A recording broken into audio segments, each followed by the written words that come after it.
हाँ भाई। कल की क्लास में हमने राजस्थान की इकोनॉमी का जनरल इंट्रोडक्शन देखा था, जिसमें मुख्य रूप से जो आंकड़े हैं वही थे। आज का जो टॉपिक है ये भी कल वाले टॉपिक का पार्ट 2 है। इसके बाद नेक्स्ट डे पार्ट 3 आएगा। तो मैं उम्मीद करता हूँ कि भाई पिछली क्लास में आपने बहुत सी नई चीज़ें सीखी होंगी, कुछ डाउट्स आपके क्लियर हुए होंगे। जो विद्यार्थी फर्स्ट टाइम पढ़ रहे हैं राजस्थान की इकोनॉमी या फिर इकोनॉमिक्स ही ये मान के चलो पहली बार पढ़ रहे हैं, उनके चीजें कम समझ में आएंगी थोड़ी सी, ठीक है। और धीरे धीरे जब आप क्लास को रिवाइज करोगे या नोट्स को रिवाइज करोगे तो चीजें बेटर हो जाएंगी। तो कल की क्लास का पार्ट 2 है। तो हमारा जो टॉपिक था economic growth and public finance था, आर्थिक वृद्धि और सार्वजनिक वित्त। क्लियर। इसी को देखते हैं अब आगे।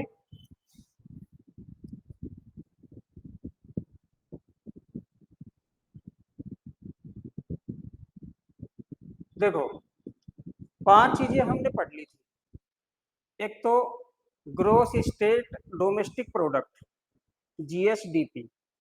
एक एनएसडीपी हमने पढ़ लिया था। एक हमने पीसीआई पढ़ लिया था। एक जीएसवीए पढ़ लिया था। और एक जीएफसीएफ पढ़ लिया था। 5 चीजें हो गई थी। छठी चीज है वो है प्राइस स्टेबलाइजेशन, यानी मूल्य स्थिरीकरण। पिछली क्लास में हमने बात करी थी कि भाई वस्तु और सेवाओं की कीमतें ऊपर नीचे होती रहती हैं, और इन ऊपर नीचे होने वाली कीमतों को स्थिर करने के लिए हम क्या करते हैं, ये सरकार क्या करती है, वो मुद्रास्फीति को नापती है और उस हिसाब से फिर पॉलिसी बनाती है। क्लियर है। देखो, अब वस्तु और सेवाएं उपभोग कौन करेगा? उपभोक्ता। और उपभोक्ता में मैक्सिमम कौन है? आम आदमी, middle class, lower middle class या लोअर क्लास। जो अमीर है उनके तो कोई ज्यादा फर्क नहीं पड़ता है। अरे समझ गए क्या? गेहूं की कीमत बढ़ने से अमीरों को कोई फर्क नहीं पड़ता, दूध की कीमत बढ़ने से अमीरों को कोई फर्क नहीं पड़ता, लेकिन गरीबों को पड़ता है। क्लियर। इसलिए सबसे पहले मूल्य स्थिरीकरण को समझो। प्राइस स्टेबलाइजेशन क्या है? कि भाई वस्तुओं और सेवाओं की जो कीमतें हैं ये समय समय पर विभिन्न भौगोलिक क्षेत्रों में, एक तो ये ध्यान रखना, एक तो हम किसकी बात कर रहे हैं, गुड्स एंड सर्विसेज, दोनों आ गई है इसमें, वस्तुएं भी और सेवाएं भी। ठीक है। और समय समय पर,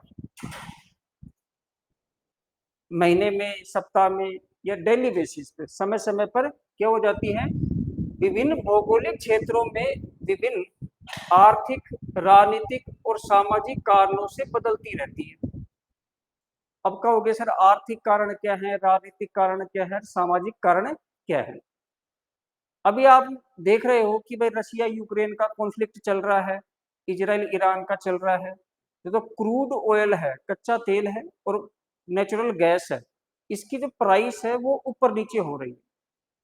अब देखिए, कोई भी देश है, वहां जो फ्यूल है, चाहे वो पेट्रोलियम हो, डीजल हो, नेचुरल गैस हो या कोल हो, ठीक है ना, ये जो परंपरागत सोर्स है एनर्जी के, ये किसी भी देश की अर्थव्यवस्था की रीढ़ है। क्योंकि सारा का सारा प्रोडक्शन फ्यूल से हो रहा है। जितनी भी फैक्ट्रियां चल रही है, आप देख रहे होंगे कि चिमनियां होती है फैक्ट्रियों में, उसमें धुआं निकलता रहता है। बिजली बन रही है, भारत में लगभग 70% बिजली है या इलेक्ट्रिसिटी है, वो कैसी है, थर्मल पावर है। और थर्मल पावर में सबसे ज्यादा योगदान किसका है? कोयले का है। क्लियर है। जितना भी ट्रांसपोर्टेशन चल रहा है, रेलवे ट्रांसपोर्टेशन हो या रोड ट्रांसपोर्टेशन हो या सी ट्रांसपोर्टेशन हो या एयर ट्रांसपोर्टेशन हो, सारे के सारे फ्यूल से चल रहे हैं। तो जब फ्यूल की प्राइस ऊपर नीचे होती है तो ट्रांसपोर्टेशन कॉस्ट भी तो ऊपर नीचे होती है, और ट्रांसपोर्टेशन कॉस्ट ऊपर नीचे हो रही है तो वस्तु और सेवाओं की कीमत भी ऊपर नीचे हो जाती है। समझ गए क्या? इसलिए सरकार क्या करती है, वस्तु और सेवाओं की कीमतों के ऊपर निगरानी रखती है। ये चीजें समझ गए? देखो, ये जो बातें मैं आपको जो लिखी हुई नहीं है, जो मैं आपको बता रहा हूं कि चीजें कैसे इफेक्ट डालती है। जैसे आइंस्टीन का वो था ना, थ्योरी ऑफ रिलेटिविटी, सापेक्षता का सिद्धांत, वो क्या है? कि कहीं और घटने वाली घटना कहीं और घटने वाली घटना को डिसाइड करती है। जैसे आपको गर्मी लगी, मैंने यहाँ स्विच दबाया, पंखा वहां चलेगा। अब ये पंखा क्यों चला? जब आपको गर्मी लगी। अब गर्मी क्यों लगी? तो आप पीछे चलते जाओ चलते जाओ चलते जाओ। अरे समझ गए क्या?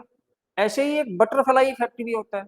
अब आप ऐसे सोच रहे होंगे कि भाई इजराइल ईरान का युद्ध चल रहा है, रशिया या यूक्रेन का चल रहा है, अपने क्या फर्क पड़ रहा है, अपना आराम से खा रहे हैं, पी रहे हैं, सो रहे हैं, पढ़ रहे हैं। नहीं, बटरफ्लाई इफेक्ट यही कहता है कि ये जैसे कोई तितली होती है ना, तितली उड़ती है और उसके पंख हिलते हैं, उससे जो वाइब्रेशन पैदा होता है वो पूरी प्रकृति में प्रभाव डालती है, पूरे ब्रह्मांड में प्रभाव डालती है। कई बार आप ऐसे सोचते होंगे ना, जैसे सुबह उठते हो कि यार 5 मिनट और सो लेता हूँ, क्या होता है? वो भी प्रभाव डालता है। इसका ध्यान रखना। आपको कभी डिटेल में समझाऊंगा बटरफ्लाई इफेक्ट क्या होता है। आपके जीवन की छोटी तो बड़ी बातें आपके जीवन पे प्रभाव डालती हैं। ठीक है, तो आर्थिक कारण समझ गए होंगे। ठीक है, कि भाई कच्चे माल की कीमत बढ़ेगी तो फिनिशिंग गुड या मैन्युफैक्चरिंग गुड है उसकी भी कीमत बढ़ेगी।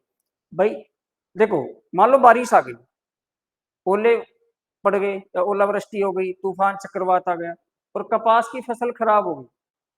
अब कपास की फसल खराब हुई तो रुई महंगी हो जाएगी, रुई महंगी है तो कपड़ा महंगा हो जाएगा, और कपड़ा महंगा हो जाएगा तो लोग कम कंज्यूम कर पाएंगे, बिजनेस पे भी इफेक्ट पड़ेगा, मार्केट शून्य शून्य हो जाते हैं। जब लोगों की इनकम कम हो जाती है ना, तो भाई हर आदमी की एक लिमिटेड इनकम है। अब वो अपने फैमिली का बजट बनाता है कि भाई महीने का एक्सपेंडिचर कैसे कैसे करूंगा, कितना मैं फूड पे खर्च करूंगा, कितना मैं एजुकेशन पे करूंगा बच्चों की, कितना हेल्थ पे करूंगा, कितना मैं अपने फन के लिए करूंगा कि मैं मॉल जाऊंगा, मूवी देखूंगा, एंटरटेनमेंट करूंगा, कितना मैं ट्रांसपोर्टेशन के लिए खर्च करूंगा। अरे समझ गए क्या? और कितना मैं कपड़ों के लिए करूंगा। तो बजट होता है निश्चित। अब यदि चीजें महंगी हो रही है तो उसका बजट गड़बड़ाएगा, और बजट गड़बड़ाएगा तो डिमांड कम हो जाएंगी। जब कीमत बढ़ती है तो डिमांड कम हो जाती है। समझ गए क्या? मांग और पूर्ति कीमत का संबंध होता है, ये भी कभी डिटेल में समझाऊंगा। राजनीतिक कारण क्या है? देखो, जिन देशों में राजनीतिक अस्थिरता होती है, जैसे मिडिल ईस्ट में देखो आप, गृह युद्ध चलते रहते हैं। अब वहां पर युद्ध चल रहे हैं, मिसाइल गिर रही है, तो सप्लाई चेन गड़बड़ा गई है, ट्रांसपोर्टेशन ध्वस्त है, प्रोडक्शन नहीं हो रहा, इंपोर्ट कर रहे हैं तो वो महंगा मिल रहा है, तो वस्तु और सेवाओं की कीमत बढ़ जाती है। समझ गए क्या? तो एक राजनीतिक कारण है। दूसरा राजनीतिक कारण क्या है कि कई देशों में सरकारों की पॉलिसी ऐसी होती है जो इंडस्ट्री के लिए ठीक नहीं होती है। ठीक है ना? देखो, जब आप वर्ल्ड हिस्ट्री पढ़ोगे तो आप उसमें दो तीन चीज पढ़ोगे। एक तो शीत युद्ध का दौर, सेकेंड वर्ल्ड वॉर के बाद अमेरिका और रूस यानी यूएसएसआर, इन दोनों के बीच में आमने सामने लड़ाई नहीं हुई, वो युद्ध हुआ। कि मतलब बातों से ही क्या हुआ? लड़ाई। वो उसके ऊपर छींटाकशी कर रहा है, वो उसके ऊपर आरोप लगा रहा है। अमेरिका चाह रहा है कि जो उपनिवेश आजाद हुए हैं, नए नए देश जो स्वतंत्र हुए हैं, वो मेरे ग्रुप में आ जाए, पूंजीवादी ग्रुप में। रशिया चाह रहा है कि भाई साम्यवादी ग्रुप में आ जाए। समझ गए क्या? तो उस समय क्या हो रहा था? उस समय क्या हो रहा था?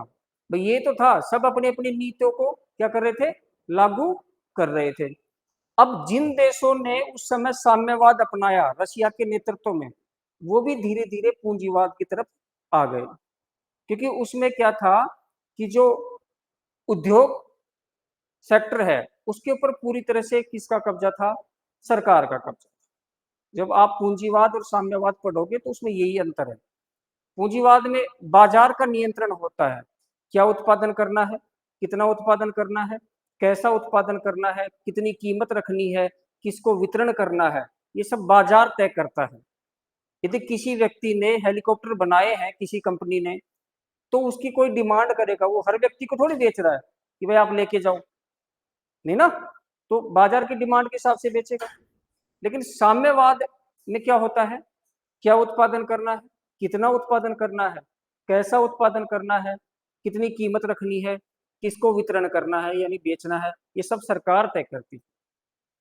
इसलिए किसी देश की सरकार या पॉलिटिकल सिस्टम क्या है, ये भी कीमतों को डिसाइड करता है। ठीक है।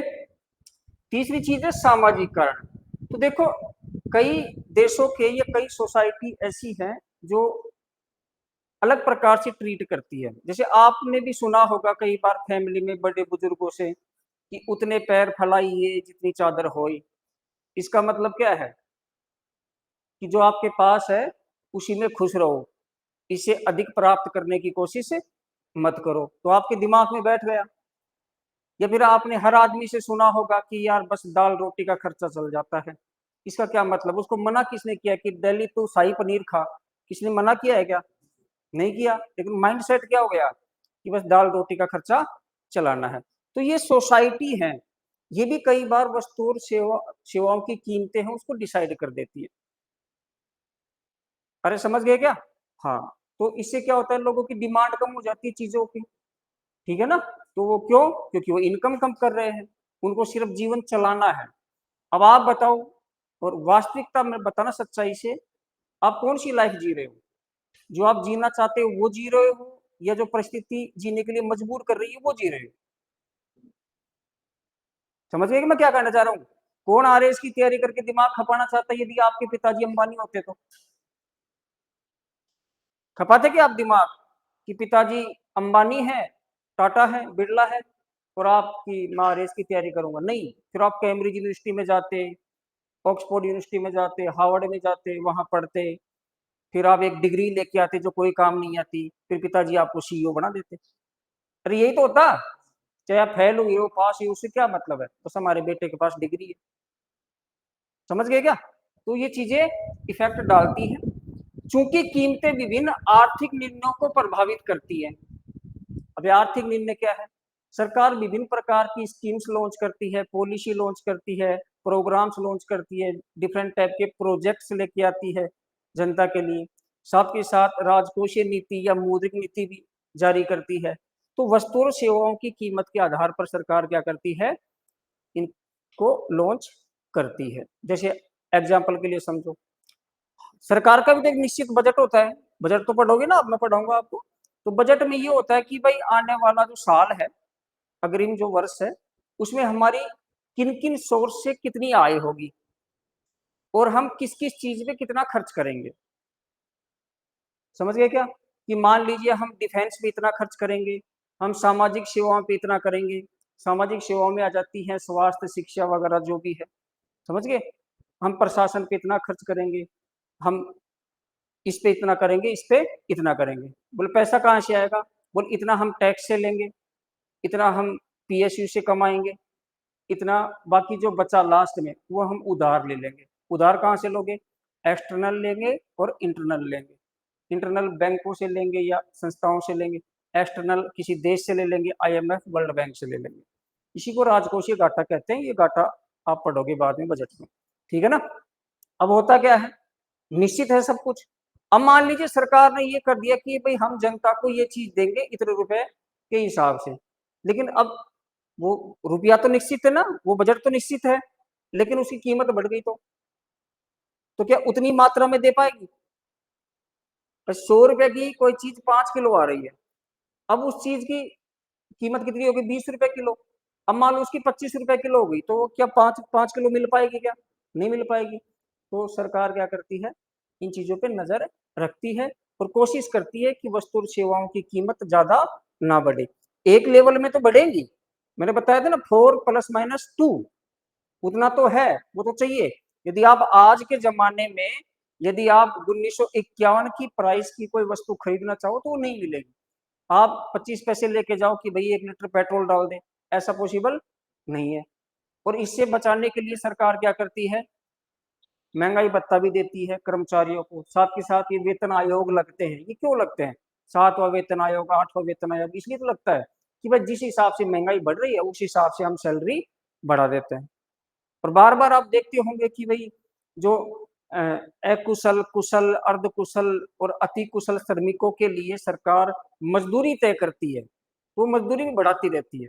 मनरेगा की मजदूरी भी बढ़ाती रहती है। वो इसलिए बढ़ाती है ताकि जो महंगाई जिस एवज में बढ़ रही है उस एवज में आपकी सैलरी भी बढ़ जाए, ताकि आपका खर्चा उतना ही आप कर सको। क्लियर है? ठीक है, आगे देखिए। अतः मूल्य परिवर्तन की निगरानी आवश्यक है, क्योंकि इसका सीधा प्रभाव आर्थिक नीति एवं नियोजन पर पड़ता है। अब ये समझ गए होंगे। अब सरकार ने कह दिया कि भाई हम एक हाईवे बनाएंगे, रोड बनाएंगे, लेकिन बिल्डिंग मटेरियल्स जो है, सीमेंट है, रोड़ी है, बजरी है या डामर है, इनकी कीमतें बढ़ गई। तो बताओ, जो बजट सरकार ने रिलीज किया था उस बजट में वो रोड बन पाएगी क्या? जैसे अपनी रिफाइनरी का हाल देख लो आप।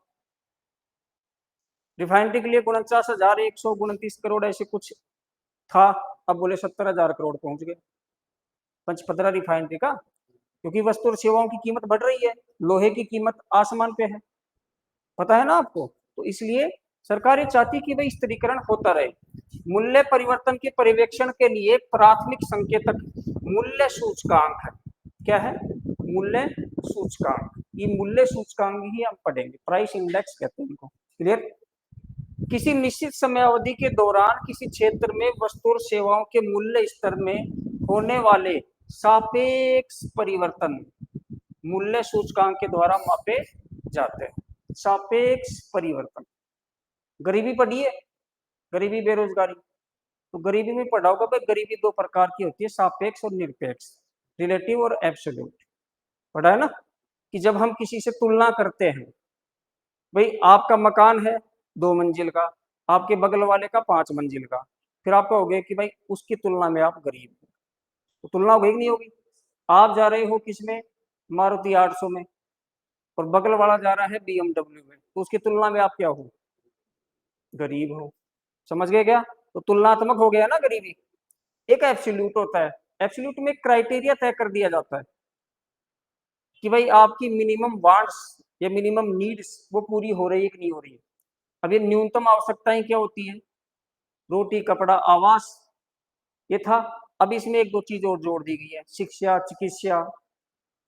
समझ गए क्या? कि इसके ऊपर आप खर्च कर पा रहे हो, नहीं कर पा रहे हो, ये आवश्यकता आपकी पूर्ति हो रही है कि नहीं हो रही, इसके लिए एक पॉवर्टी लाइन बना दी, गरीबी रेखा, कि भाई आप इतना कंज्यूम कर रहे हो तो ठीक है, यदि इससे नीचे कंज्यूम कर रहे हो तो आप बीपीएल, बिलो पॉवर्टी लाइन, गरीबी रेखा से नीचे।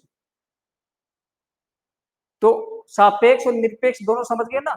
सापेक्ष में तुलना की जाती है और निरपेक्ष में वास्तविकता होती है। अब इसमें कैसे तुलना करेंगे कि भाई कोई चीज कल 10 रुपए की थी, आज 15 की हो गई, तो कितना परसेंट बढ़ गई? 50%। तो हम तुलना किससे कर रहे हैं? पिछली वाली से। अरे कर रहे हैं नहीं कर रहे हैं? तो यही क्या है? सापेक्ष। अब इसमें देखो, मूल रूप से दो महत्वपूर्ण इंडेक्स होते हैं। एक है सीपीआई, जिसको हम कंज्यूमर प्राइस इंडेक्स या उपभोक्ता मूल्य सूचकांक कहते हैं, और इसमें खुदरा मूल्य मापते हैं, और इसको जीवन यापन लागत भी कहते हैं। खुदरा मूल्य, रिटेल प्राइस। आप कोई भी वस्तु सीधे फैक्ट्री से खरीदते हो या रिटेल शॉप से खरीदते हो? रिटेल शॉप से। फैक्ट्री में वस्तु कितने की बन रही है उससे मतलब नहीं है, आपको कितने पे मिल रही है उससे मतलब होता है। समझ गए क्या? उस पर लिखा आएगा कि MRP, मैक्सिमम रिटेल प्राइस, 150 रुपए, ब्रैकेट में आएगा इंक्लूडिंग ऑफ ऑल टैक्सेस, सभी करों सहित जितने भी इनडायरेक्ट टैक्स हैं, जीएसटी वगैरह, वो उसमें इंक्लूड हो जाते हैं। समझ गए क्या? क्लियर? तो जीवन यापन लागत भी इसको क्या कह रहे हैं? हम कहते हैं। दूसरा क्या है? WPI, होलसेल प्राइस इंडेक्स, थोक मूल्य सूचकांक। इसमें थोक मूल्य मापे जाते हैं, और इसको उत्पादन लागत भी कहते हैं। क्या कहते हैं? प्रोडक्शन कॉस्ट, उत्पादन लागत। अब ये उत्पादन लागत क्या है? एमएसपी पढ़ा होगा, एमएसपी पढ़ा है ना? हाँ, मिनिमम सपोर्ट प्राइस, की सरकार किसानों को 22 फसलों पर एमएसपी देती है और एक फसल पे, गन्ना पे, एफआरपी देती है। उसमें वो कोस्ट नापते हैं कि भाई इसको, इसकी फसल का कितना रुपया दिया जाए। तो उसमें सुना होगा C1 C2 प्राइस, C2 में C1 प्लस एग्रीकल्चर लेबर, कई चीजें आती हैं। जब आप वो पढ़ोगे तो अच्छी तरह से समझ जाओगे। अभी मैं क्या कर रहा हूँ, चीजों को जोड़ते कैसे हैं वो मैं आपको बीच बीच में हिंट दे रहा हूँ, ताकि चीजें आप इंटरलिंक कर सको। देखो, प्रीलिम्स में बिल्कुल फैक्चुअल पर्सन आएंगे या आपके सामने ऑप्शन होंगे, आप 2 सेकंड 20 सेकंड 1 मिनट सोच के भी आप आंसर दे पाओगे। लेकिन मेंस में आपके सामने कुछ भी नहीं है।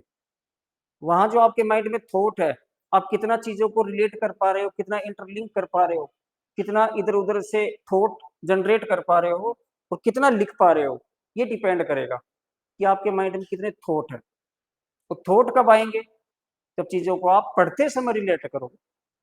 क्लियर? तो ये दोनों चीज समझ गए होंगे। अब इन दोनों के ऊपर हम आगे डिस्कस करेंगे। देखो, राजस्थान में मूल्य सांख्यिकी, अब वो जो सीपीआई डब्ल्यूपीआई है वो तो पूरे देश में भी है, हम राजस्थान की इकोनॉमी पढ़ रहे हैं, तो राजस्थान में कैसे क्या सिस्टम है। आर्थिक एवं सांख्यिकी निदेशालय, ये ध्यान रखना, आर्थिक एवं सांख्यिकी निदेशालय, directorate of economics and statistics, ठीक है, इसको डीईएस कहते हैं, डीईएस। क्लियर? के द्वारा साप्ताहिक आधार पर, ये प्रीलिम्स टाइप के क्वेश्चन है भाई। किस टाइप के हैं? प्रीलिम्स टाइप के क्वेश्चन, कि कौन जारी करता है, कब जारी करता है, आधार क्या होता है, डेली या वीकली, मंथली, ईयरली, तो ऐसे टाइप के क्वेश्चन आते हैं। साप्ताहिक आधार पर वस्तुओं के थोक व खुदरा भाव का 1957 से राज्य के चयनित केंद्रों से नियमित संग्रहण किया जा रहा है। अब चयनित केंद्र में क्या है भाई, ध्यान से समझना, इसमें है प्रत्येक जिले के भाव लिए जाते हैं। प्रत्येक जिले से क्या लिए जाते हैं कि आपके जिले में सरसों का क्या भाव चल रहा है, आपके जिले में चावल का क्या भाव चल रहा है, आपके जिले में सीमेंट का क्या भाव चल रहा है, तो वहां से प्रत्येक जिले से लेते हैं। क्लियर? ठीक है।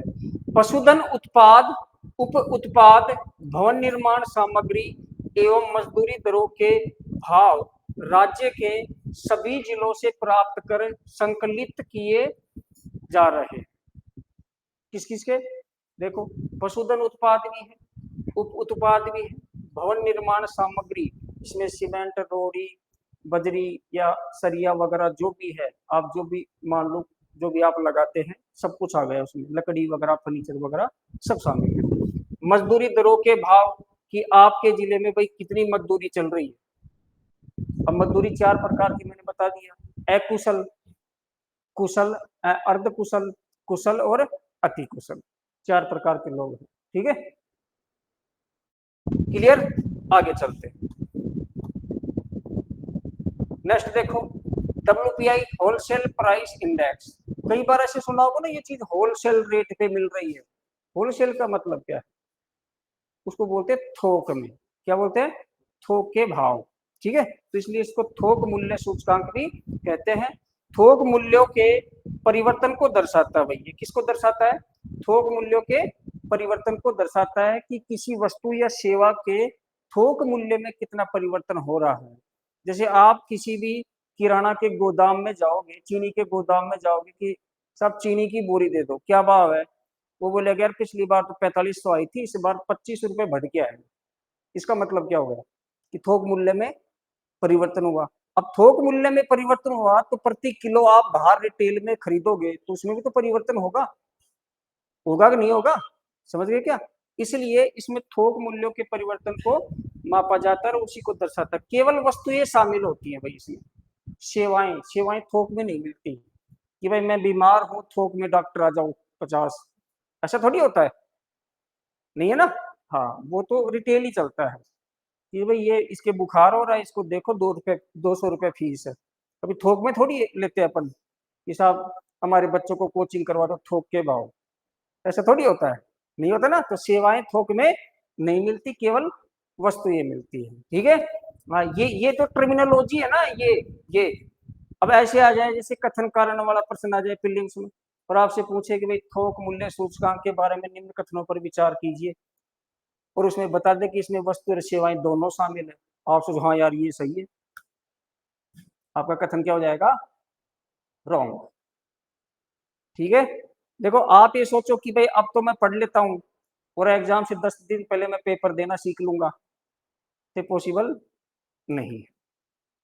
ठीक है, चलो तो अब इंडिया में डब्ल्यूपीआई देखो, वाणिज्य एवं उद्योग मंत्रालय है, उसके अंतर्गत एक क्या है, कार्यालय है, आर्थिक सलाहकार कार्यालय, यानी इकोनॉमिक एडवाइजरी या एडवाइजर ऑफिस, ये जारी करता है डब्ल्यूपीआई। ये इंपॉर्टेंट है फैक्ट कि भारत में कौन कर रहा है, आर्थिक सलाहकार कार्यालय, जो किसके अंडर में है, वाणिज्य एवं उद्योग मंत्रालय, ministry of commerce and industry.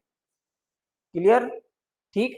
अब देखो डब्ल्यूपीआई है वो, इसमें कौन कौन सी वस्तुएं शामिल है, डब्ल्यूपीआई प्राथमिक वस्तुएं, इसमें 117 वस्तुएं शामिल है। अब प्राथमिक में क्या है, एग्रीकल्चरल प्रोडक्शन है और मिनरल्स है, क्या क्या है, कृषि और खनिज।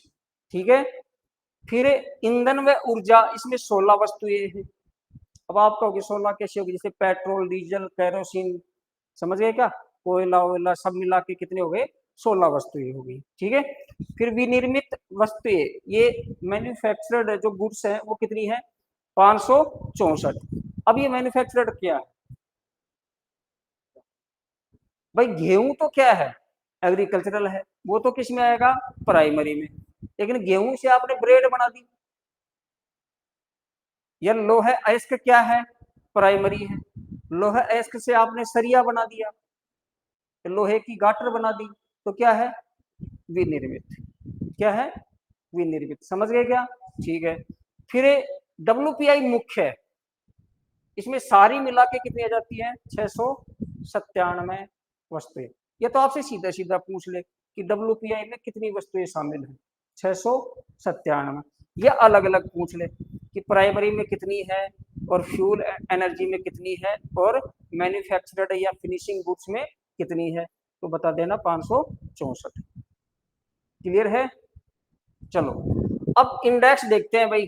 देखो एक तो हो गया अपना डब्ल्यूपीआई, वो जो सीपीआई है ना, कंज्यूमर प्राइस इंडेक्स, ये 4 प्रकार से जारी किया जाता है। अब डब्ल्यूपीआई के लिए जो बेस ईयर माना जाता है 1999 2000, यानी 1999 और 2000 की जो कीमत है उसके आधार पर बताते हैं कि भाई इतनी प्राइस बढ़ गई है, किसकी, थोक वस्तुओं की। उस समय जो प्राइस थी उसके आधार पर ही क्या करते हैं, वो बताते हैं कि भाई इतनी प्राइस हमारी बढ़ चुकी है। क्लियर, फिर जारी कौन करता है, आर्थिक एवं सांख्यिकी निदेशालय, directorate of economics and statistics. Clear है। सीपीआई आईडब्ल्यू, आईडब्ल्यू का मतलब है औद्योगिक श्रमिक, इंडस्ट्रियल वर्कर्स, एक हो गया। ये जारी कौन करता है, श्रम ब्यूरो, लेबर ब्यूरो चंडीगढ़ में। अब देखो कई बुक्स में आपको लेबर ब्यूरो शिमला मिलेगा, लेबर ब्यूरो चंडीगढ़ में है, शिमला में उसका एक उप कार्यालय है या सब ऑफिस है, ये ध्यान रखना है आपको। तो हेडक्वार्टर कहाँ है, चंडीगढ़ में, और उप कार्यालय कहाँ है, शिमला में। ठीक है, जैसे राजस्थान में हाई कोर्ट का है जोधपुर में, लेकिन आप किसको मानते हो हमेशा, जयपुर को, कि कहाँ जा रहे हो, हाई कोर्ट के सामने से जा रहा हूँ, लेकिन ये तो खंडपीठ है, क्या है, खंडपीठ है। समझ गए क्या, तो ऐसे श्रम ब्यूरो कहाँ है, चंडीगढ़ में, और इसका उप कार्यालय कहाँ है, शिमला में। अब देखो आप क्या करोगे, जो ऑप्शन में आएगा उस हिसाब से करना पड़ेगा। यदि दोनों ऑप्शन है तो फिर चंडीगढ़, आरपीएससी यदि शिमला को मान ले तो आप उसको चैलेंज कर सकते हो। समझ गए क्या, लेकिन केवल शिमला है तो केवल शिमला करोगे, केवल चंडीगढ़ है तो केवल चंडीगढ़ करोगे। ठीक है, तो ये भी ध्यान रखना, उपभोक्ता मूल्य सूचकांक कौन जारी करता है, लेबर ब्यूरो, जो कहाँ है, चंडीगढ़, उप कार्यालय कहाँ है, शिमला। क्लियर, ठीक है। इसका आधार वर्ष क्या है भाई, 2016। ठीक है, फिर सीपीआई एएल, एग्री, एएल का मतलब है एग्रीकल्चरल लेबरर्स या कृषि श्रमिक। क्लियर, जो खेतों में काम करने वाले मजदूर हैं उनकी बात की जा रही है। ठीक है, 1986-87 इनका बेस ईयर है और जारी कौन करता है, लेबर ब्यूरो चंडीगढ़। फिर सीपीआई आरएल, रूरल लेबरर, ग्रामीण श्रमिक। अब आप कहोगे साहब इनमें अंतर क्या है? देखो, शहरों में इंडस्ट्री होती है और इंडस्ट्री में काम करने वाले वर्कर हैं, उनकी 12 महीने तक सैलरी आती है, तो उनकी इनकम अलग टाइप की है और उनका एक्सपेंडिचर भी अलग टाइप का है। लेकिन खेतों में काम करने वाले, एग्रीकल्चर सेक्टर में काम करने वाले की इनकम कैसे आती है? सीजनल आती है। अरे समझ गए क्या? आपने वो देखी है movie Dashrath Manjhi, Manjhi the mountain man, देखिए? उसमें पारसनाथ पहाड़ दिखाते हैं जो वर्तमान में तो है कहाँ पे? झारखंड में। पहले 2000 से पहले झारखंड किसका भाग था? बिहार का। उसमें देखा होगा आपने, नवाजुद्दीन सिद्दीकी है, उसने लीड रोल किया है। तो पहाड़ को क्रॉस करके दूसरों के खेतों में कटाई करने जाते हैं, जिसको हम लावणी कहते हैं। अब ये लावणी कब करने जाएंगे? वो फसल उगाएंगे तब या काटेंगे तब? तो सीजनल हो गया कि नहीं हो गया? अब गांव में जो खेतों में लोगों को काम मिलता है वो सीजनल मिलता है, समझ गए क्या? तो उनकी इनकम अलग टाइप की है, तो उनका एक्सपेंडिचर भी अलग तरीके से, वो खुद का बजट अलग तरीके से बनाते हैं, क्योंकि उनकी लगातार इनकम नहीं हो पाती है। क्लियर? ये बहुत बड़ी समस्या है, इसके ऊपर कभी बात करेंगे। फिर रूरल लेबर। अब देखो, जो लोग खेतों में काम करते हैं, इसके अलावा गांव में जो अन्य श्रमिक हैं, जैसे गांव में कोई मकान बन रहा है और मकान में कोई मजदूर लगा रखा है, तो वो एग्रीकल्चरल लेबरर कहेंगे क्या उसको? नहीं कहेंगे ना। तो अन्य काम करने वाले मजदूर हैं वो इसके अंतर्गत आ जाते हैं। इसका भी बेस ईयर क्या है? 1986-87, और जारी कौन करता है? श्रम विभाग। एक है सीपीआई रूरल एंड अर्बन, ये कंबाइंड भी कहते हैं इसको, दोनों का जारी किया जाता है। ये इसका आधार वर्ष 2012 है, इसको जारी करने वाला है NSO, new Delhi, national statistics office, नई दिल्ली। क्लियर है क्या? तो दिल्ली कहाँ की राजधानी है?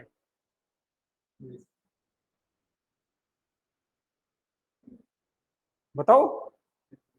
दिल्ली पूर्वी तिमोर की राजधानी है। कहाँ की? पूर्वी तिमोर की। कौन सी दिल्ली? DILLI, ये दिल्ली है, न्यू दिल्ली।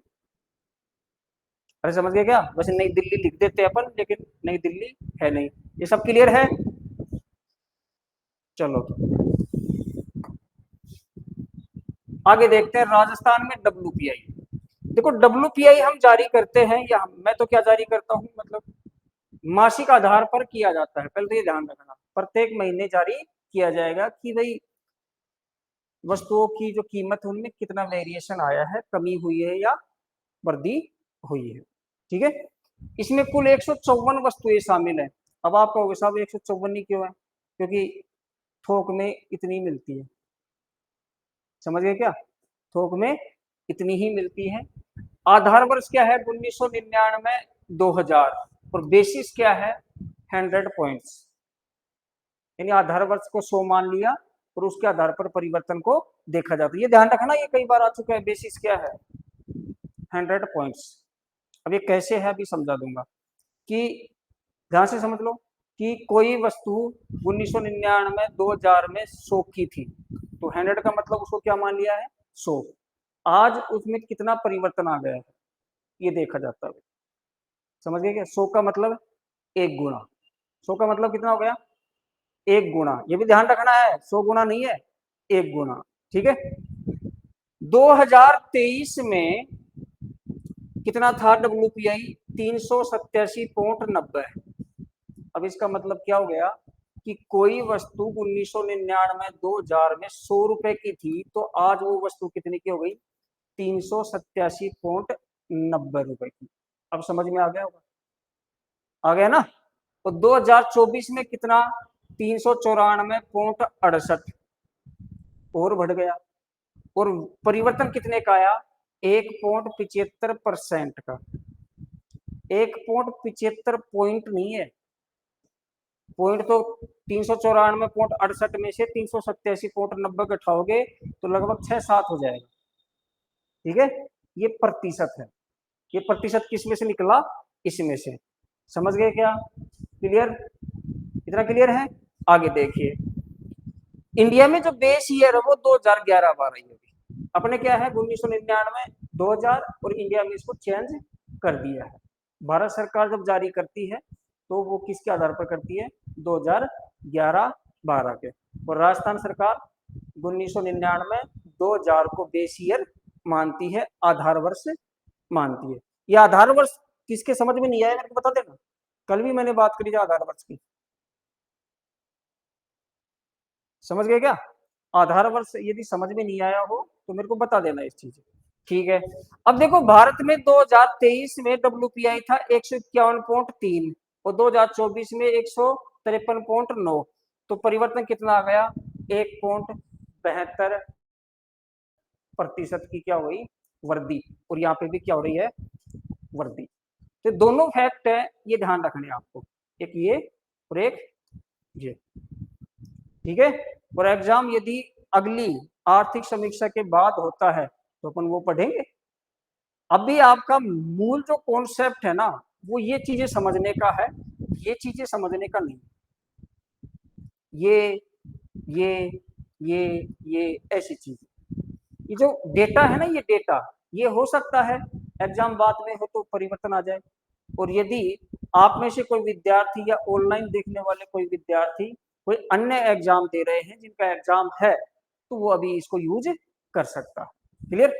आगे देखिए भाई, अब इसमें गुड्स कौन कौन सी है, नंबर्स कितनी है, और भारांश वेटेज कितना है, और ग्रोथ कितनी हुई है, इन चार चीजों पे बात करेंगे। सबसे पहले देखते हैं गुड्स। देखो प्राइमरी गुड्स है, इसमें दो प्रकार की थी, एग्रीकल्चरल और मिनरल्स, खनिज और कृषि। ठीक है, अब इसमें कुल 75 वस्तुएं शामिल है। कितनी है? 75।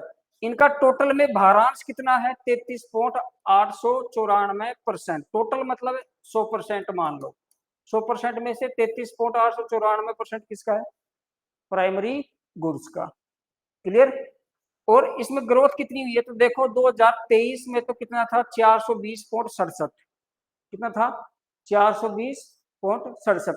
ये तो क्या था? WPI मुख्य। क्या था? WPI मुख्य। समझ गए क्या? तो नीचे नीचे था WPI मुख्य, टोटल एग्रीगेट करके बता दिया। ठीक है, ये हम तीनों प्रकार की जो वस्तुएं हैं उनकी अलग अलग बात कर रहे हैं। देखो 2024 में 438.15 हो गया, और 2023 से 2024 में आते हैं तो 4.16% की वृद्धि होगी। कितनी होगी? 4.16% की वृद्धि। क्लियर? ठीक है, फिर है विनिर्मित वस्तुएं, मैन्युफैक्चर्ड गुड्स या फिनिशिंग गुड्स भी कहते हैं इसको, परिष्कृत वस्तुएं। इसमें टोटल 69 गुड्स शामिल है। कितनी है? 69। अब इसमें भारांश कितना है? 49.853%। यानी सबसे ज्यादा किसका है? विनिर्मित वस्तुओं का। अब कथन सुनो, यदि WPI का प्रश्न आ जाए कथन में और ऐसे पूछ ले कि इसमें लगभग आधा भारांश विनिर्मित वस्तुओं का है, तो क्या ये कथन सही है? सही है। लगभग आधा मतलब 49.853%। तो कई बार ऐसे कहते हैं ना बच्चे कि सर पेपर तो ना आउट ऑफ सिलेबस था। बेटा आउट ऑफ सिलेबस नहीं था। आपने दिल्ली से जयपुर जाने का एक रास्ता देखा है कि NH 48 पे चढ़ो और सीधा जाओ। RPSC क्या कर रहा है? अब आपको वो रास्ता पूछ नहीं रहा, वो क्या कर रहा है, यहां से आगरा ले जाएगा और आगरा से दिल्ली। अब आपको हो गया कौन से नए नजारे आ गए? अरे समझ गया क्या? या फिर वो क्या करेगा, आपको यहाँ से बीकानेर ले जाएगा और बीकानेर से पंजाब होते हुए कहाँ ले जाएगा? दिल्ली। अब आपको हो गया कहीं रेगिस्तान, रेगिस्तान कहाँ गया? दिल्ली से जयपुर के बीच में रेगिस्तान था ही नहीं। या आपको यहाँ से उल्टा ले जाएगा मुंबई और फिर हवाई जहाज में बैठा के दिल्ली ले जाएगा, तो आपको कुछ नहीं दिखेगा, नजारे बिल्कुल चेंज है। ये करता है RPSC। फिर आप क्या कहोगे? सब out of syllabus. Out of syllabus नहीं है, बस तरीका चेंज किया। क्या किया है? जायका चेंज कर दिया। आप डेली खाना खाते हो, सब्जी खाते हो, आपके घर में कोई भी बनाता हो, और एक दिन बनाने वाले ने उसमें काली मिर्च और डाल दी, सब्जी तो वही है, लेकिन क्या कर दिया? जायका चेंज कर दिया। फिर आप कहोगे ये वो नहीं है तो वही, वो लास्ट में डाल दी काली मिर्च। चीजें समझ रहे हो ना? हाँ, वेरी गुड। तो भैया 2023 में 303.29 था WPI किसका? विनिर्मित वस्तुओं का, और 2024 में 307.73 हो गया, और वृद्धि कितनी हो गई? 1.46% की। क्लियर? ठीक है। अब है ईंधन यानी फ्यूल, इंजन नहीं है, ईंधन फ्यूल, एनर्जी, लाइट और उपस्नेहक। उपस्नेहक होता है सब लुब्रिकेंट। सब लुब्रिकेंट्स जानते हो?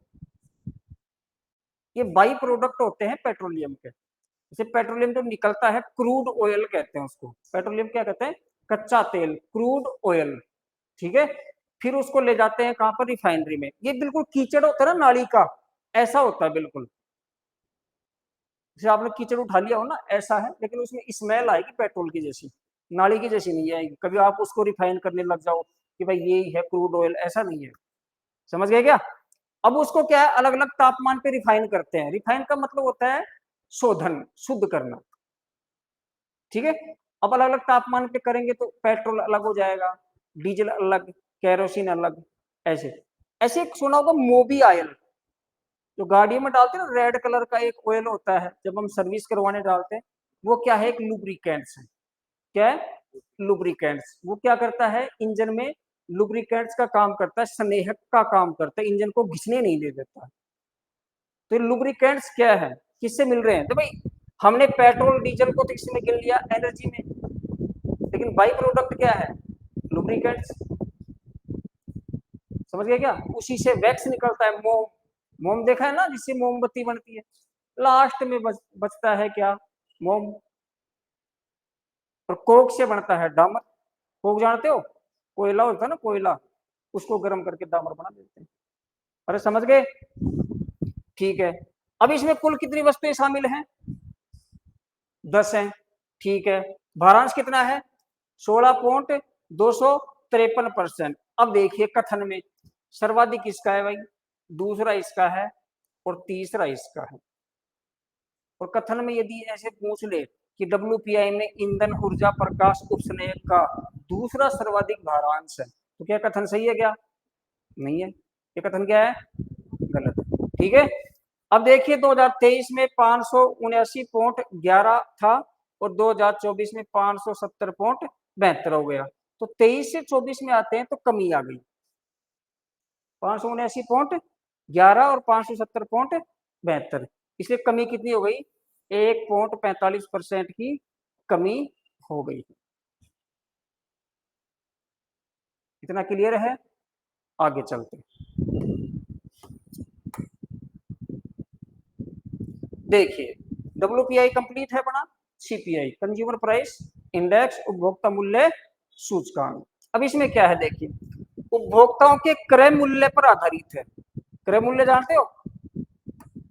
क्रय मूल्य जो हम परचेज करते हैं ना, परचेज, परचेज, परचेज और बाई दो शब्द हैं, दोनों का मतलब क्रय करना या खरीदना होता है, लेकिन अंतर तो है ही।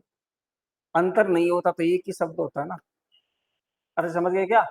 तो परचेज और बाई में क्या है? अंतर है। परचेज महंगी वस्तुओं के लिए यूज किया जाता है, और बाई सस्ती वस्तु। ठीक है। तो क्रय मूल्य पर आधारित है कि जिस मूल्य पे हम चीजों को खरीदते हैं, यानी कि रिटेल प्राइस की बात करी जा रही है। किसकी? रिटेल प्राइस की। ठीक है। जीवन यापन लागत का मापन इसी से किया जाता है कि भाई एक व्यक्ति के लिए जो मिनिमम वांट्स है या मिनिमम नीड है, न्यूनतम आवश्यकता है, उसकी लागत कितनी है। आपको क्या क्या चाहिए? खाना चाहिए, कपड़ा चाहिए, आवास चाहिए, शिक्षा चाहिए, और चिकित्सा चाहिए। इतना मिल जाए तो उसकी लागत तो पता चल जाएगी ना, कि भाई कितने रुपए का खाना, किस आवास। अब आवास का भी अलग अलग है, खाने का भी अलग अलग है। आप किसी गांव में रह के खाना चाहते हो, या किसी शहर में रह के खाना चाहते हो, या 5 स्टार होटल में बैठ के खाना चाहते हो, तो अलग अलग है कि नहीं? तो फिर सर्विस चार्ज जुड़ जाता है। क्या जुड़ जाता है? सर्विस और जगह का। कि आप एसी में बैठ के खा रहे हो, सामने डांस चल रहा है, तो भाई उसका तो अलग भाई। अब वो कहोगे हमारे गांव में तो 10 रुपए का देते हैं, तो आपके गांव की बात अलग है। समझ गए क्या? लेकिन मिनिमम का मतलब मिनिमम ही है कि कम से कम कितने में काम चल जाए। कई बार ऐसी लिस्ट देखी होगी ना, दुनिया का सबसे महंगा शहर। अब महंगा शहर का क्या मतलब है भाई? ये बिल्डिंग बनी तो क्या इसमें जो रोड़ी सीमेंट बजरी यूज की गई है वो क्या शहर में मिल रही है क्या? नदी में से बजरी आई होगी, वो भी किसी गांव से बह रही है। रोड़ी किसी पहाड़ से आई होगी, क्रेशर से आई होगी। सीमेंट भी किसी गांव में पहाड़ी के पास लग रही होगी फैक्ट्री। लेकिन यहाँ आई तो जगह की कीमत है कि बिल्डिंग बनी कहाँ है, उस जगह की कीमत है। समझ गए क्या? तो ज्योग्राफी में चलता है सीबीडी वगैरह। जैसे अपना जो पुराना जयपुर है ना, आजकल आप देख रहे हो कि जमीनों की कीमतें आसमान छू रही है। बीघा तो बहुत दूर की बात है, आप गांव का सब कुछ बेच के यहाँ 100 वर्ग गज का प्लाट नहीं खरीद पाओगे। समझ गए? तो जीवन यापन लागत का इससे क्या किया जाता है? मापन किया जाता है कि भाई एक व्यक्ति की जयपुर में रहने की लागत कितनी है, जीवन कितने में जी सकता है, और गांव में कितना जी सकता है, जैसलमेर में कितना जी सकता है, ये पता लगा लेती है सरकार। ठीक है। मुद्रास्फीति का मापन जो है 2014 से पहले वो डब्ल्यूपीआई से किया जाता था कि डब्ल्यूपीआई की कीमतें घटती बढ़ती हैं तो मुद्रास्फीति उससे माप लिए जाते थे। फिर एक उर्जित पटेल समिति बनी 2014 में। उसने कहा भाई डब्ल्यूपीआई का क्या प्रभाव पड़ रहा है इसमें? मुद्रास्फीति का मतलब है कंज्यूमर की बात हो रही है, उपभोक्ता की बात हो रही है। कोई चीज महंगी है सस्ती है, जब तक उसको खरीदने वाले नहीं है तब तक आप कैसे पता लगाओगे? अरे समझ गए क्या? कोयला की खान में ही मिलता है हीरा। मात्रा कम है, सप्लाई कम है, लेकिन डिमांड ज्यादा है क्योंकि उसकी क्वालिटी के कारण।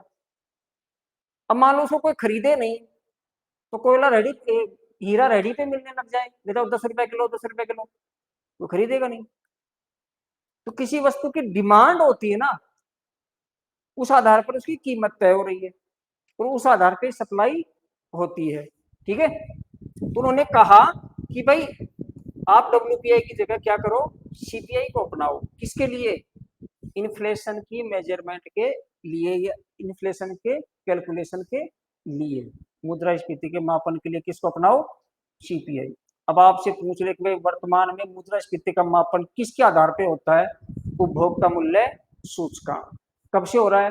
2014 से। किसकी सिफारिश पर? उर्जित पटेल समिति की सिफारिश पर, जो बाद में क्या बन गए थे? आरबीआई के गवर्नर। ठीक है। और पहले किस पे होता था?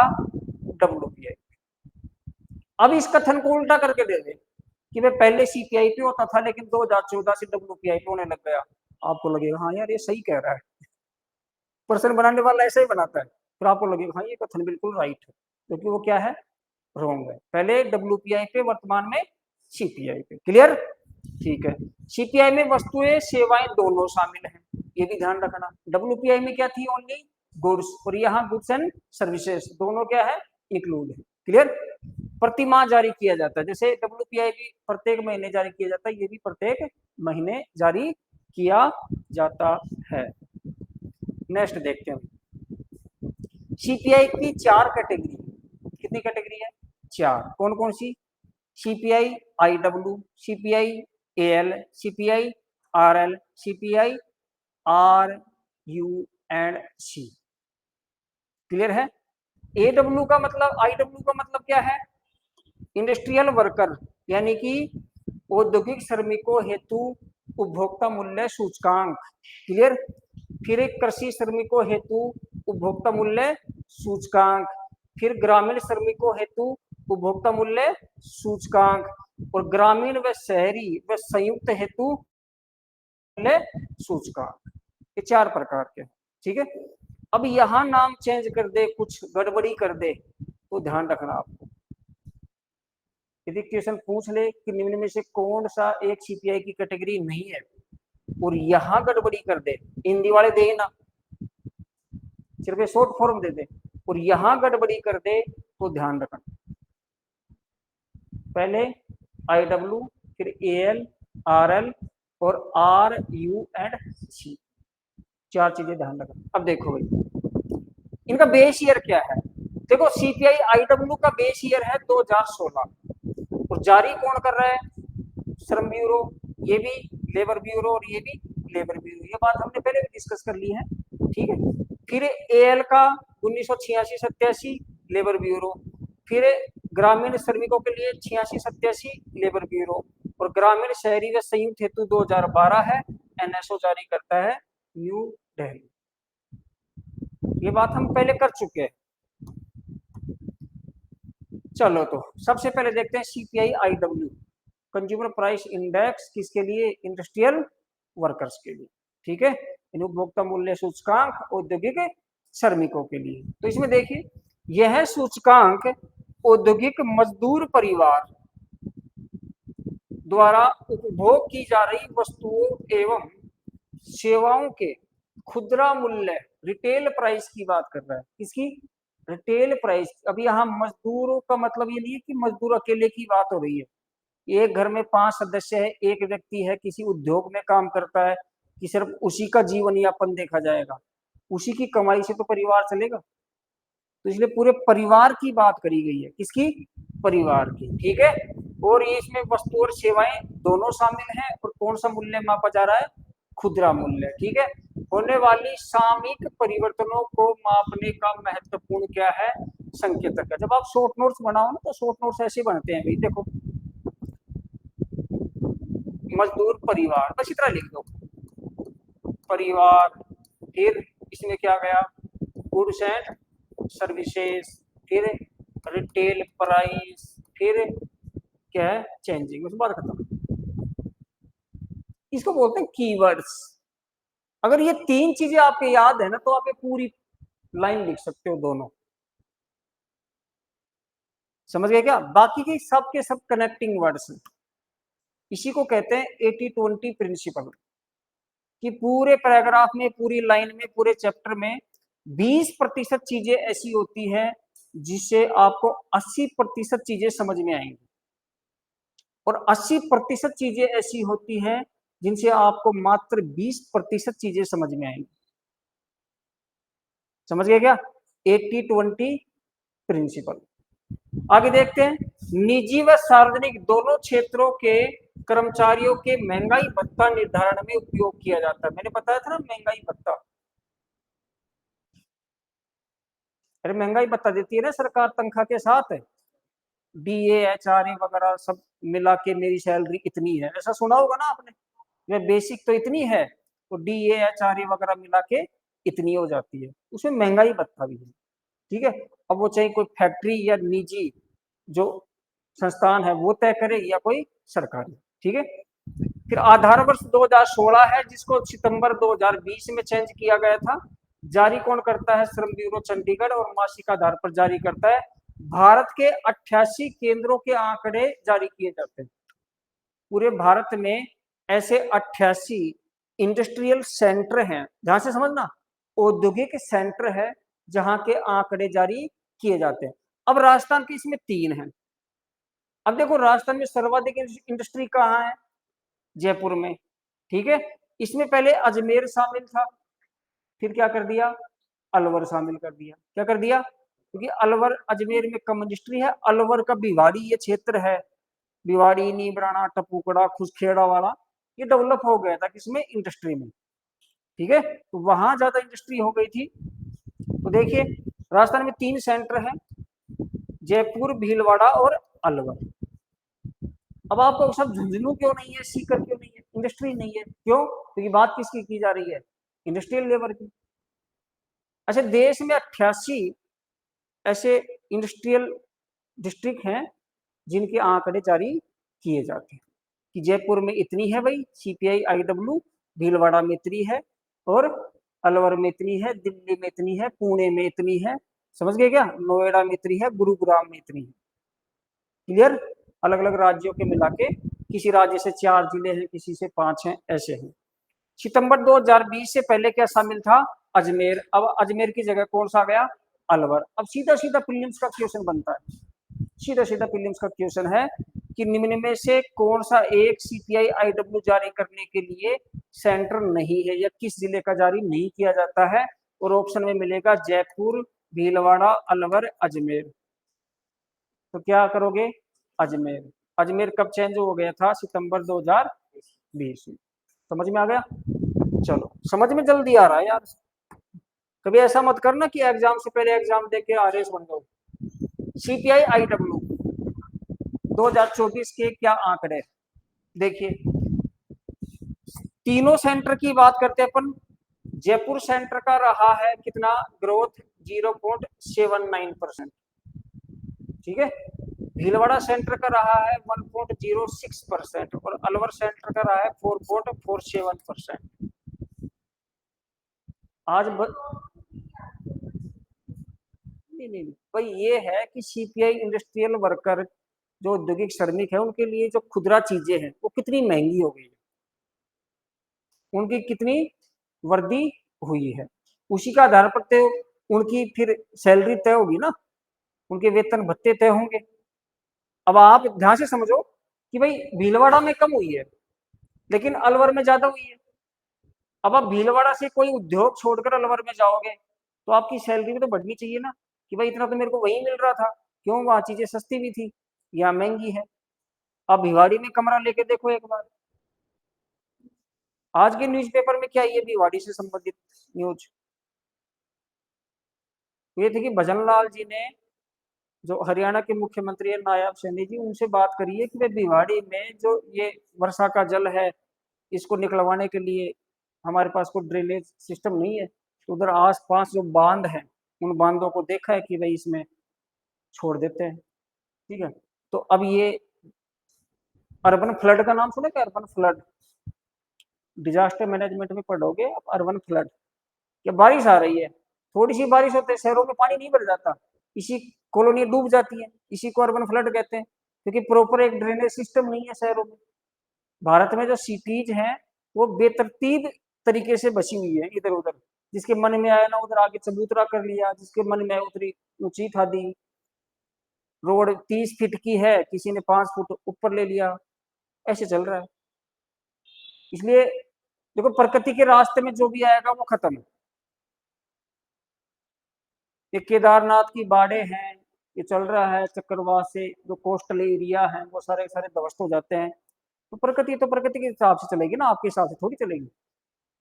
तो प्रकृति के रास्ते में ये अमानिशा का नाला है, ये जाता ना अमानिशा का नाला, ये द्रव्यवती नदी है। अब द्रव्यवती नदी है बेचारी। अब प्रश्न आया कि जयपुर शहर किस नदी के किनारे बसा है, किसी को पता ही नहीं कि यहाँ नदी भी है। आपसे पूछ लो राजस्थान की राजधानी किस नदी के किनारे बसी है, पता ही नहीं है लोगों को। तो द्रव्यवती नदी है ये डूंड नदी की सहायक है, डूंड मोरेल की है और मोरेल बनास की है। तो द्रव्यवती की प्रमुख सहायक नदी कौन सी है? अच्छा, मानसागर झील देखिए क्या? अजल महल वाली, उसमें गर्भावती नदी आकर मिलती है, गर्भावती नदी को रोक कर बनाई थी। अब आपको गर्भावती नदी किधर है? रोक दिया सबको। ठीक है। तो गांधी जी ने एक बहुत अच्छी बात कही थी, गांधी जी मेरे को बहुत पसंद है इन मामलों में, क्योंकि उन्होंने क्या है, लोगों से गांधी जी का एथिक्स पढ़ोगे नीति शास्त्र में तो आपको पता चलेगा, उन्होंने विभिन्न विद्वानों से विचार लेकर और खुद एक किताब लिख दी, माई एक्सपेरिमेंट विद ट्रूथ। वो खुद कहते हैं कि भाई मैंने लोगों को पढ़ा है, लोगों के बारे में उनकी जीवनियां पढ़ी हैं, उनके थॉट्स पढ़े हैं और उसके आधार पे मैं दे रहा हूँ। उन्होंने सीधी बात कही है। प्रकृति मानव की आवश्यकताओं की पूर्ति कर सकती है, लालच की नहीं। समझ गए क्या? अब आपकी आवश्यकता है पेट भरना, खाना खाना, वो उसकी पूर्ति तो कर सकती है। अब आप कहोगे मैं चिकन तंदूरी खाऊंगा या मैं पनीर पिज्जा खाऊंगा, तो यार उसकी पूर्ति नहीं, वो लालच हो जाता है फिर। ठीक है। इसलिए गांधी जी ने एक बात और कही है, वो पर्सनली मेरे को कही है, आपसे नहीं कही। गांधी जी ने कहा कि भोजन स्वाद के लिए नहीं, स्वास्थ्य के लिए एक औषधि के रूप में करना चाहिए।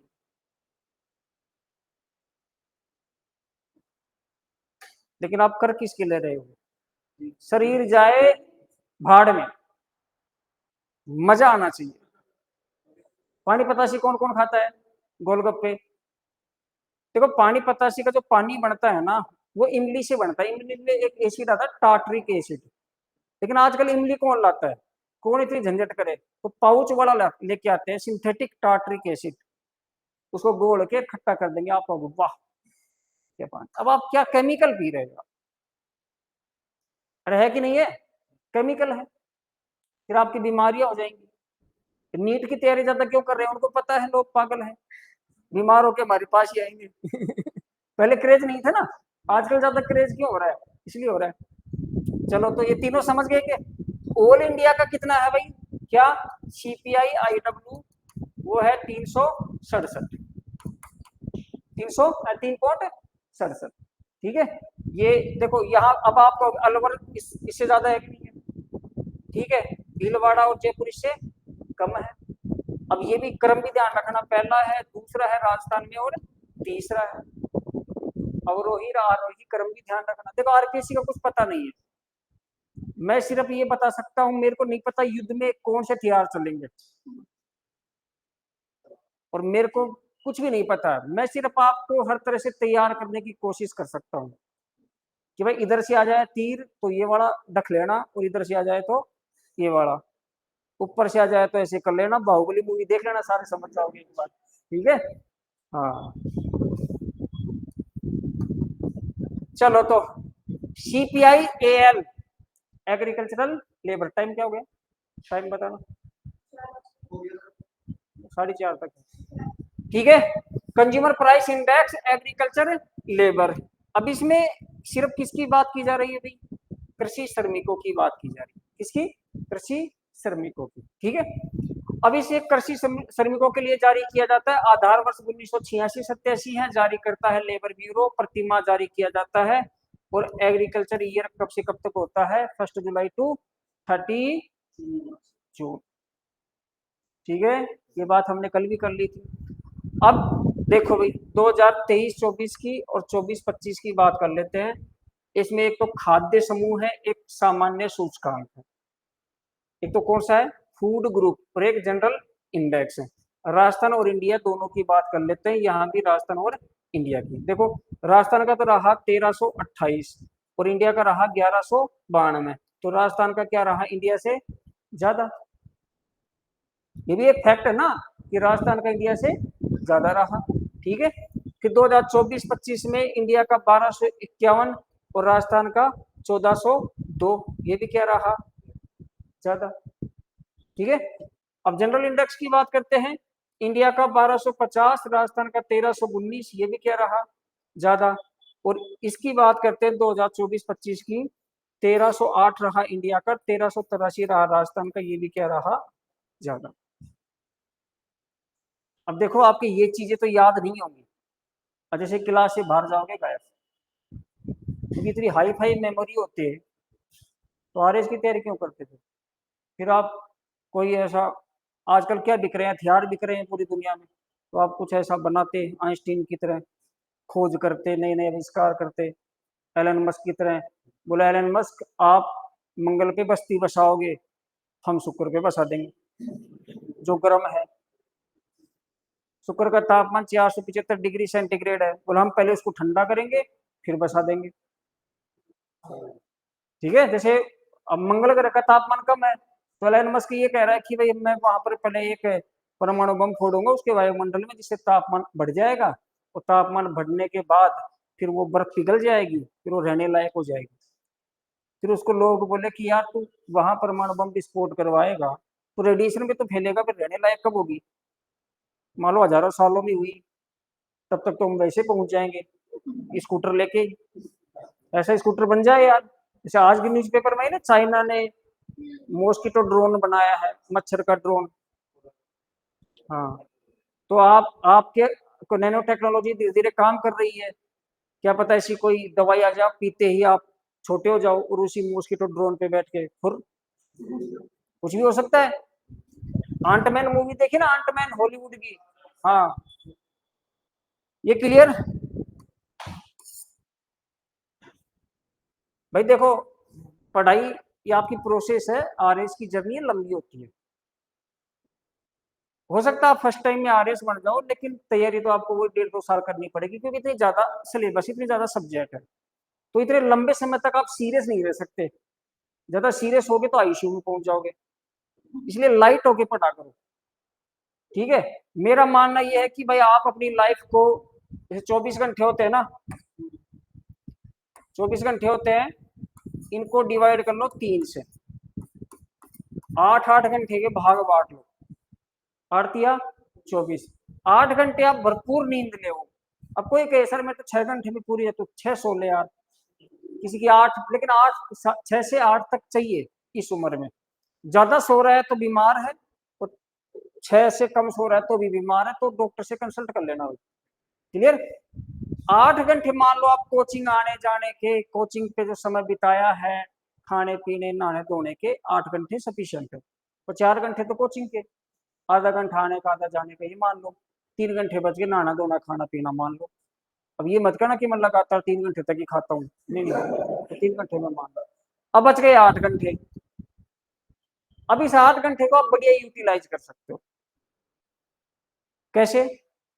जो पढ़ाया हुआ है उसको रिवीजन कर सकते हो, नई बेसिक चीजें पढ़ सकते हो, जो सब्जेक्ट अभी आपने शुरू नहीं किया कम से कम उसकी एनसीईआरटी राजस्थान बोर्ड की बुक्स तो पढ़ो, एक जनरल थॉट आपके माइंड में क्रिएट हो जाए।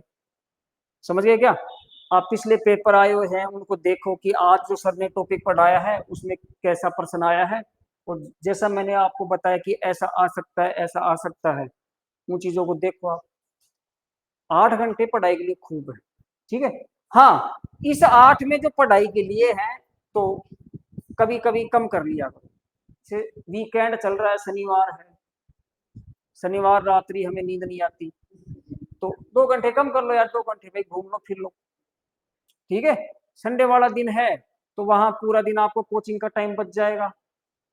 वो ये 8 घंटे भी तो बच रहे हैं ना, आने जाने के कोचिंग का टाइम इसमें भी तो बच रहा है, तो पढ़ाई कर लो, कपड़े धो लो, नहा लो। उस दिन तो नहा लिया करो कम से कम। ठीक है। और बाकी घूमना फिरना चाहो, मूवी देखना चाहो, पंचायत 4 सीरीज देखना चाहो, वो भी आ गई है, देख लेना, कोई दिक्कत नहीं है। CPI, rural urban and combined, consumer price index rural urban and combined, यानी कि ग्रामीण शहरी और संयुक्त क्षेत्र के लिए सीपीआई दोनों को मिला दिया है। ठीक है। शहरी व ग्रामीण दोनों के लिए जारी किया जाता है। आधार वर्ष 2012 है, जिसको जनवरी 2015 में चेंज किया गया था। जनवरी 2015 में क्या किया गया था? जीडीपी का तो आधार वर्ष चेंज किया था ना, कल बताया था मैंने। जनवरी 31 जनवरी या 30 जनवरी 2015 को, ये ध्यान रखना। जारीकर्ता कौन है? एनएसओ, और प्रति माह जारी किया जाता है। ठीक है। अब देखो भाई 2024 की बात कर लेते हैं। राजस्थान और भारत, देखो ग्रामीण तो रही है 188.20, और शहरी रही है 187.96, और संयुक्त रही है 188.75। 188.20, 187.96, दोनों को जोड़कर 2 का भाग दे दोगे तो क्या आ जाएगा? ये आ जाएगा। क्लियर है? एवरेज भारत की 193.11 है ग्रामीण, और शहरी है 188.34, और संयुक्त है 190.88। क्लियर? Topic is over. कल पढ़ेंगे बाकी की बातें, राजकोषीय बातें। ठीक है। Thank you.